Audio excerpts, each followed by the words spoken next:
Hey everybody, how we doing out there? This is Michael with Dakota Silencer. Today we're going to be covering the Tango 22 caliber silencer. So here's the Tango. It is manufactured exclusively for us here at Dakota Silencer by the Mack Brothers out in Sturgis, South Dakota. It's user serviceable, which means the disassembly and cleaning is extremely simple, but we're going to cover all of that in just a moment. It's lightweight in design, weighing in at only 4.1 ounces. It's only 5 3/8 inches long, and it's only 1 inch around in diameter. Its caliber ratings are 17 HMR, 17 WSM, the 17 Hornet, 22 long rifle, 22 mag, and 22 Hornet, as well as the 5.7x28 FN. It's perfect for both pistol and rifle. It's whisper quiet on both. We have it threaded on the end for 1/2 inch by 28. Okay, now we're going to go over the disassembly, cleaning, and reassembly of our Tango. The first thing that we want to do is remove the end cap that attaches to the firearm by unscrewing it. The baffle should slide right out of the tube, but we all know that rimfires can be exceptionally dirty, and if there's an excessive amount of carbon in the baffles, they may need to be pushed out.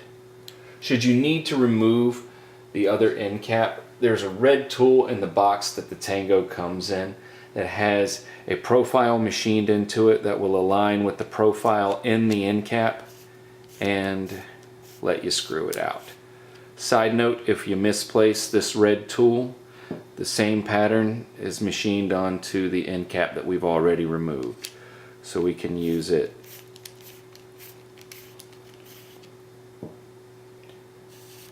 Once the end cap is off, we can then push all of our baffling out.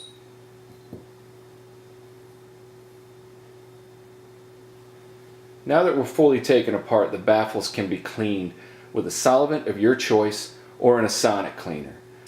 Just like everything else in the Tango, the baffles are 100% titanium, so a sonic cleaner will work just fine. You can use a stiff bristle nylon brush on any of the top carbon deposits. Don't put your end caps or your outside tube into a sonic cleaner. It will remove the coating that's on them. So now we can talk about reassembly. At this point, some people may prefer to pre-treat the baffles with some kind of a solvent or lubricant. Just be sure to use something that is non-flammable. We don't want to have anything blow up. Before we do put our stack together, we want to distinguish real quick between the two types of baffles that you're going to have in your Tango. You've got 7 of them that have a nice deep cup on them, and 1 that has a shallow cup on it.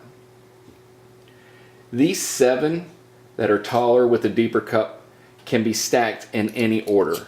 Does not matter. What does matter is aligning the hash mark that's on them. That index line will align the gas ports for you.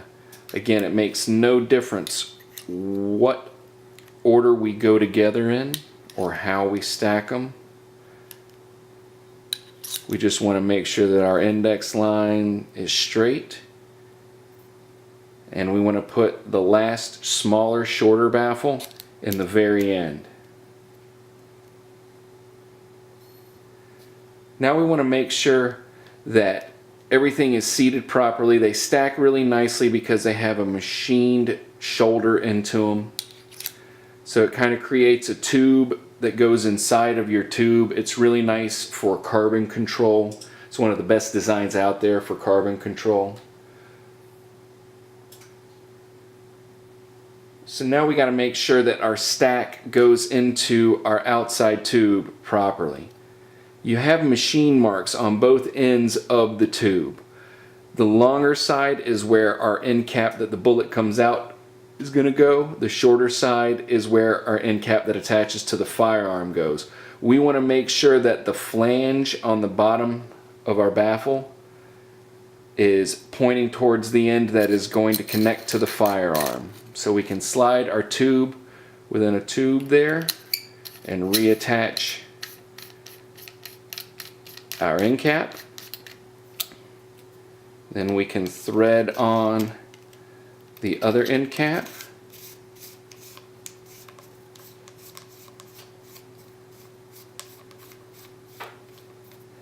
Use the red tool to tighten everything down. Hand tight is all we need it to go.